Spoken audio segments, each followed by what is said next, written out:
She set an alarm, but she doesn't need it. Her toddler will wake her up long before sunrise. Her day starts then, and it doesn't end until the little one falls asleep after the sun goes down. This might seem to explain why she and other moms feel tired all the time, but the real reason goes much deeper than that. When a woman becomes a mother, her life changes forever. Writing for parenting.com, Stephanie Thomas tried to sum up her experience as a new mom to a baby boy named Henry. Motherhood is more than I ever imagined. It's more exciting and more terrifying. More rewarding and more draining.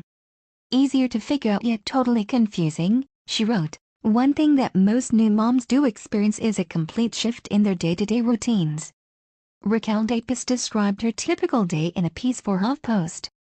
It all started at 7 o'clock in the morning, when she'd wake up wishing she had gone to sleep before 1 a.m., she wrote. After that, Dapis immediately fed her baby a bottle, then prepped a full breakfast for him. She then changed his diaper, bundled him up, situated him in the stroller and headed outside to walk the dog. Then the mother and son duo came back inside for playtime on the floor. Soon Dapis said that she put her son down for a nap, which gave her time to tackle her personal to-do list.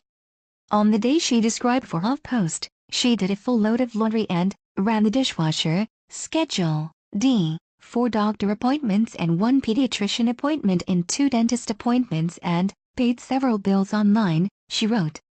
But her exhaustion took over. She fell asleep until the baby woke up, and she had to do it all over again. Indeed, most stay-at-home parents' days follow a similar pattern, although life with a baby is ultimately unpredictable.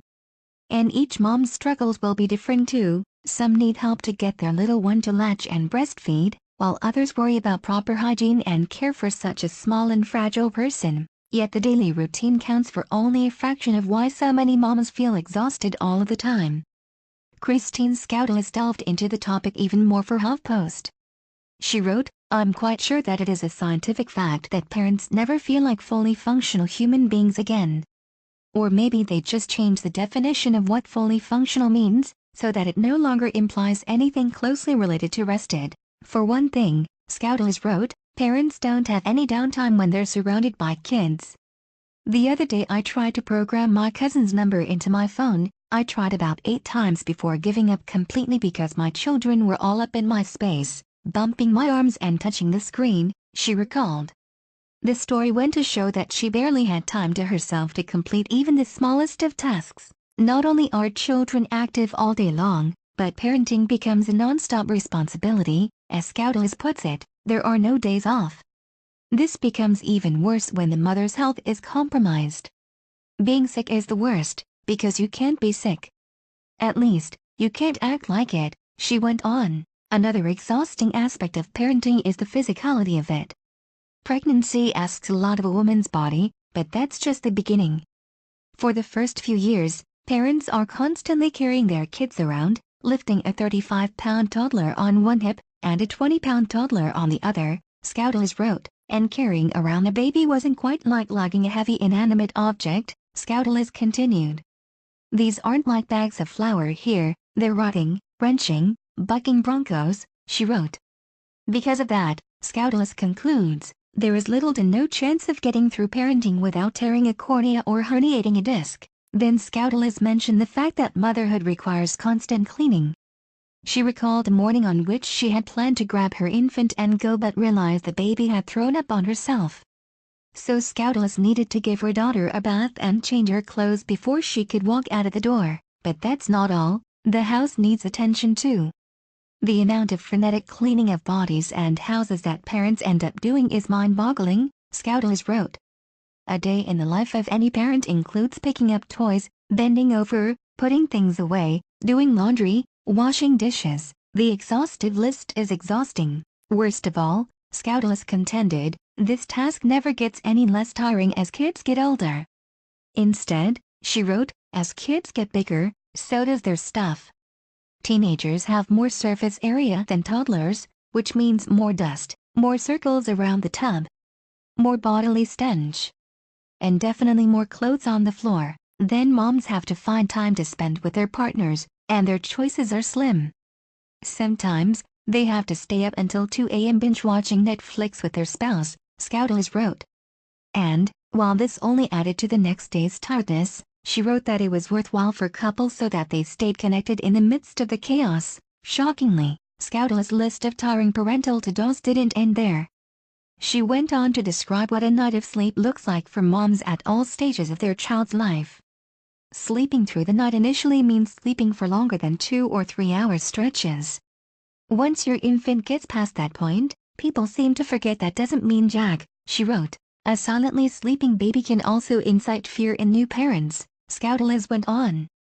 At first, parents wake up in a panic when the infant doesn't wake them up, and they check on them, adrenaline rushing, thinking they're going to find something very wrong. They nudge the baby, until they hear an audible sign, she wrote, but that sign did little to diffuse the stress that arose from such a cruel wake-up, Scoutles said.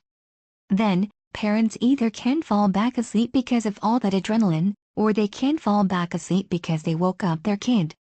As time goes on, moms and dads sometimes hear phantom crying that wakes them too. By the time their babies sleep through the night, some think that moms and dads are in the clear, but they most certainly are not. Most toddlers will wake up and barge into their parents' room to hop into their bed or announce that they've had an accident or just to ask for a tissue. They have no regard for the time of night that they wake everyone up either, and, as Scoutles pointed out, poor sleep continued even as children matured and grew up. Even with young kids, she said that she was already dreading waking up in a panic thinking about my kids as teenagers, wondering if they have snuck out of the house. College responsibilities and wild parties would stoke her stress after that, but, still, research shows that this lifelong lack of sleep is not the main factor in explaining why moms feel so tired all of the time. Nor are the many other exhausting facets of parenting, including cleaning, the physical demands or the lack of breaks. Instead, it all boils down to the amount of time that moms spend thinking. One mother named Mary Catherine attempted to describe the non-stop nature of her mom brain in a post on scarymommy.com. When her partner had asked her what she had been thinking about, she wrote that she had replied, "Nothing much, really," at first, but that had not been true.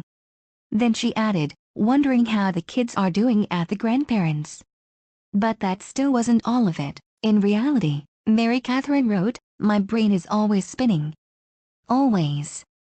I couldn't tell you what I was thinking about the very moment he checked in, but the 5 minutes before he asked? That hamster wheel was moving particularly fast. What was it? Nothing. Everything. All the things in between." Mary Catherine then attempted to recall as many of her racing thoughts as she could. "I need to pick up a new box of contacts before we leave town on Monday. Did I overpay the babysitter last week? My daughter isn't getting enough vegetables. I missed that writing deadline, again. Is this an anxiety issue? I should check in with my doctor," she began. The thought of the doctor reminded Mary Catherine of something else. "Does my son need any vaccines? I should call the pediatrician anyway, pretty sure the preschool needs updated records. Did I register him for next year? Poor kid needs new clothes for school. He's grown so much," she wrote. The mention of clothes sent Mary Catherine on another tangent. Forgot to switch the wash over to the dryer. Note to self, Google recipes for baby-friendly veggies. Add to grocery list. Call doctor. Contact editor. Move wash to the dryer. But smell it first. May need re-washing. Man, I miss my little boy. Can't wait to pick him up from the grandparents," she went on. Mary Catherine's racing thoughts make her just like most of the other moms out there who suffer from what's known as mental load.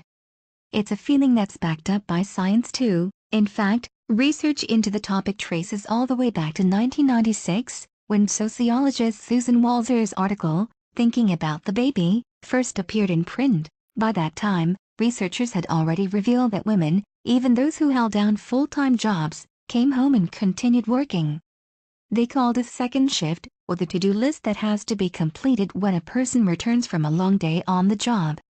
But Walzer's research looked at more than just the physical chores that women had to do. Walzer began her research by finding subjects, all of whom had to be new parents.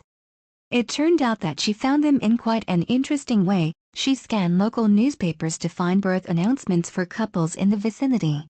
Every pair she chose to study had brought home a brand new baby boy or girl in the year prior. Through her time with these new parents, Walzer discovered that the women ended up handling most of the emotional and mental work that came with caring for a newborn. They also learned more and processed more information than their partners. For instance, women would be more likely to research the right pediatrician for their newborn babies. On top of that, Walzer found women worried more than their spouses. As Mary Catherine's piece for ScaryMommy.com revealed, moms today still feel anxious about their parenthood-centric responsibilities. Plus, their list of worries can be lengthy, and they run through many mothers' minds all day long. Walzer also noted that the family matriarch typically took charge of organization, as well as delegation. She knew what to make for dinner each night, and she kept track of household tasks such as regular mattress rotation. Even if their husbands pitched in, it would be the wives who could pinpoint what they needed to do. Walzer did make note of the fact that most husbands and fathers spent a proportionally longer period taking part in paid work. It's important to note that this figure has shifted in recent years, comparing the amount of hours that men and women put into both paid and unpaid positions is just about equal, according to Pew Research Center. Still, that statistic doesn't take into account the mother's mental load. The modern mom continues to do more of the thinking and delegating than her husband, in most cases.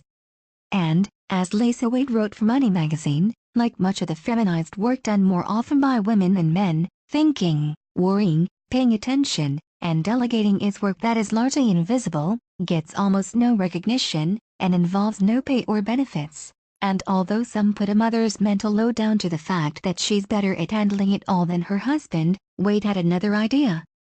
She wrote, if she were gone, you bet her husband would start noticing when the fridge went empty and the diapers disappeared. Thinking isn't a superpower. It's work. To Wade, the entire situation was indicative of the amount of progress still needed in the realm of women's rights. We have come a long way toward giving women the freedom to build a life outside the home, but the last step may be an invisible one, happening mostly in our heads. She wrote, to be truly free, we need to free women's minds. Of course, someone will always have to remember to buy toilet paper, but if that work were shared, women's extra burdens would be lifted. Only then will women have as much lightness of mind as men, Wade went on. Catherine agreed with Wade's sentiment and suggested that women start reducing some of that mental load by sharing their thoughts with others. How about the next time a spouse, or friend, or family member asks, "What's on your mind?" You tell them. Lighten the load. Even if just for a minute, she wrote on ScaryMommy.com. If that failed, and the confidant look at you like you fell out of the bonkers tree and hit every branch on the way down, Mary Catherine had another idea. She suggested that mothers reach out to and support other mothers, since they can easily understand what each other is going through. The burden might be invisible, but it's pretty heavy. So let's be open and honest, and talk to each other, Mary Catherine suggested. With such openness, moms might feel a little less of a mental load and, therefore, even the tiniest bit less exhausted. Now, if only they can get a good night's sleep too.